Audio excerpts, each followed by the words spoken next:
Welcome to the Perdes channel. Today we explain Prophets, Samuel 2, chapter 24 in a clear and simple way, step by step. We're going to chronologically unpack a seriously dramatic, and I mean incredibly complex narrative from ancient biblical literature. This chapter sits right at the very end of the book of 2 Samuel. David's kingdom is finally established, his major wars are largely behind him, and the nation is experiencing a period of real strength. Yet it's exactly here, in this moment of apparent security, that we encounter a profound moment of national consequence, divine judgment, and deep personal repentance. So what happens when a king's seemingly simple order brings about an absolute national disaster? Okay, let's dive right into this provocative question that sets the stage for our step-by-step walkthrough of today's text. What happens when a leader, even a great one like King David, makes a decision that spirals into a nationwide crisis? In this chapter, we see a king's pride, a devastating judgment, and ultimately a really powerful, practical life lesson in taking true responsibility for our actions. Section 1. The Census of Israel. Our story begins with a massive national undertaking directed by King David himself, right in the very first verses of chapter 24. Looking closely at verses 1 and 2, the text tells us that the anger of the Lord burned against Israel, and David is incited to take a census. Amidst this divine anger, David issues a pretty firm command to his top army commander, Joab. He tells Joab to go throughout all the tribes of Israel, from Dan to Beersheba, and enroll the fighting men.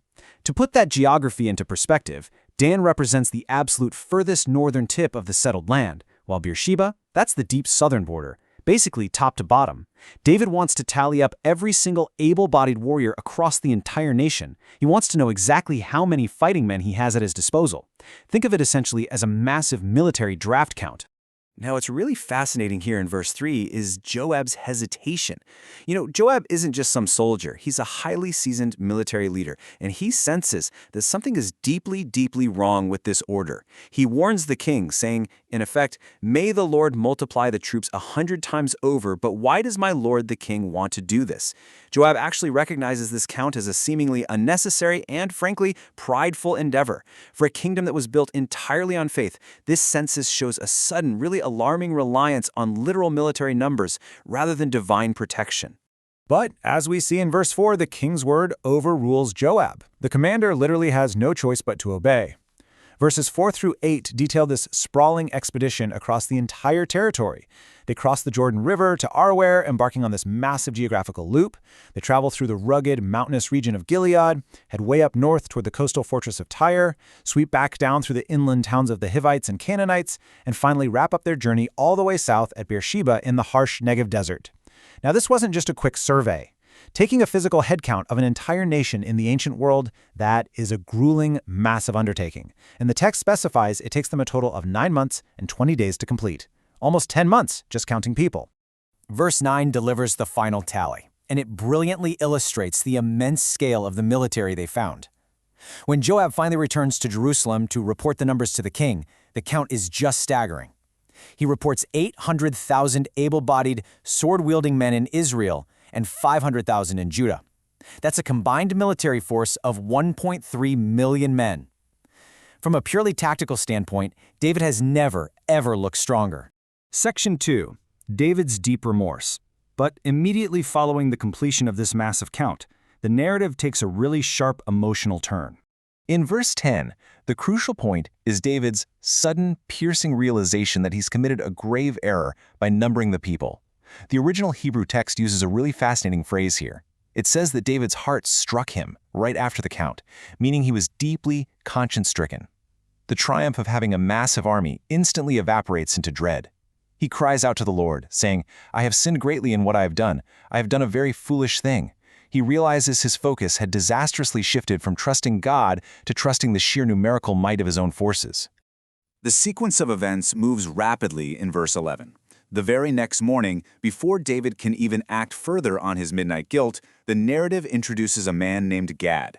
Gad is a prophet, specifically described in the text as David's seer, a spiritual advisor who receives direct communications from God. Gad arrives with the direct, completely unavoidable response from the Lord regarding David's actions. This swift transition from David's nighttime guilt to the immediate morning arrival of Gad, it really emphasizes the speed and certainty of the divine response. Section 3. 3 terrible choices. This brings us to a devastating crossroads in verses 12 and 13, where David is forced to make a practically impossible decision. In verses 12 and 13, Gad lays out 3 potential consequences for the census, leaving the king to choose his own punishment. God says, essentially, I am giving you 3 options. Option 1 is years of severe famine sweeping across the land. The second option is 3 months of David personally fleeing in terror while his enemies aggressively pursue him. And the third option, 3 days of a deadly plague or pestilence striking the entire nation. Just terrible, terrible choices. Just as a quick, impartial scholarly note regarding verse 13, it's actually fascinating to see how different historical texts document the famine duration, though the severity stays exactly the same.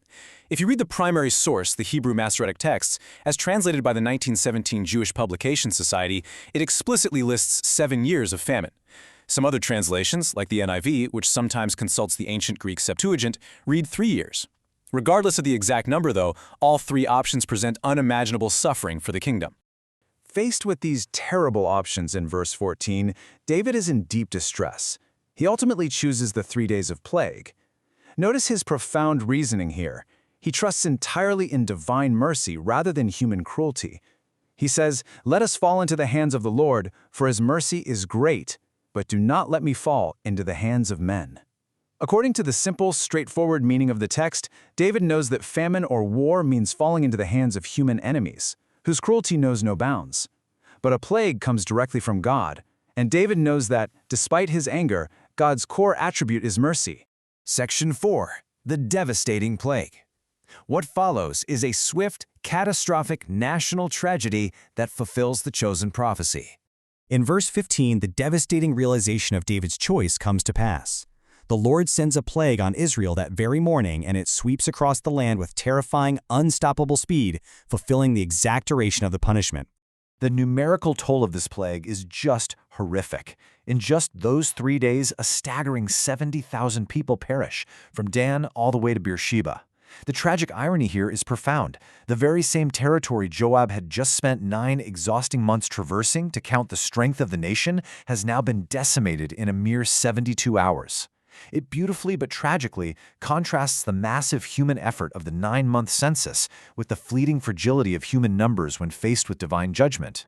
But then, in verse 16, we see God's mercy intervene exactly as David had hoped. The destruction finally halts when the angel of the Lord reaches Jerusalem, ready to destroy the capital city. The Lord is grieved by the calamity and says to the angel, "Enough, withdraw your hand." The angel stops right at a specific location, the threshing floor of Araunah the Jebusite. Now, a threshing floor in the ancient world was a hard, flat piece of land used to separate grain from stalks, a place of harvest. And the Jebusites? They were the original inhabitants of Jerusalem before David conquered it. At this exact moment, in verse 17, David physically sees the angel striking down the people. Witnessing this, David takes full, heartbreaking accountability. He pleads passionately for the lives of his citizens, saying, "I am the one who has sinned and done wrong. These are but sheep. What have they done? Let your hand fall upon me and my family." This is a really profound moment of leadership. David takes on the role of the ultimate shepherd king, stepping up to shield his innocent flock from further harm, begging to bear the punishment himself. Section 5. Buying the threshing floor. The narrative then shifts in verse 18 from absolute devastation to an urgent path for atonement and resolution. In verses 18 and 19, on that exact same day, the prophet Gad returns to David with clear, actionable instructions. To stop the plague permanently, David must go up and transform this site of judgment, Araunah's threshing floor, into a place of worship. He must build an altar to the Lord right there. And David doesn't hesitate. He immediately obeys the word of the Lord spoken through Gad. Verses 20 through 23 detail a truly fascinating exchange. When David arrives, Araunah looks out and sees the king approaching. Araunah reverently bows with his face to the ground. When David explains he wants to buy the threshing floor to build an altar to stop the plague, Araunah responds with incredible generosity, essentially acting like a king himself in his open-handedness. He offers to give David everything entirely for free: the land to build the altar, his own oxen for the burnt offerings, and even the wooden threshing sledges and ox yokes to be used as firewood.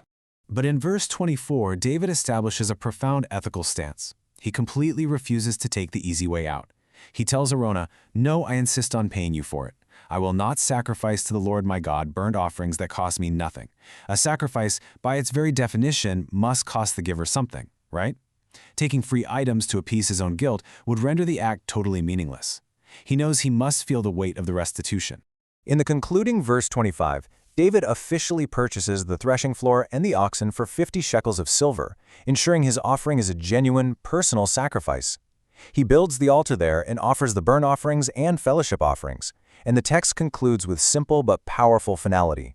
The Lord answered prayer on behalf of the land, and the plague on Israel was finally stopped. So with the altar built and the plague stopped, this ancient story leaves us to reflect on the enduring relationship between taking responsibility and seeking true restoration. This chapter teaches us a vital, practical life lesson. Our actions, especially as leaders, have real consequences. But when we falter, true repentance isn't just about feeling guilty in the middle of the night. It's about stepping up, taking accountability, and being willing to pay the personal cost to make things right. Thank you for learning with us. If this helped you understand the chapter better, like, subscribe, and join us for the next chapter.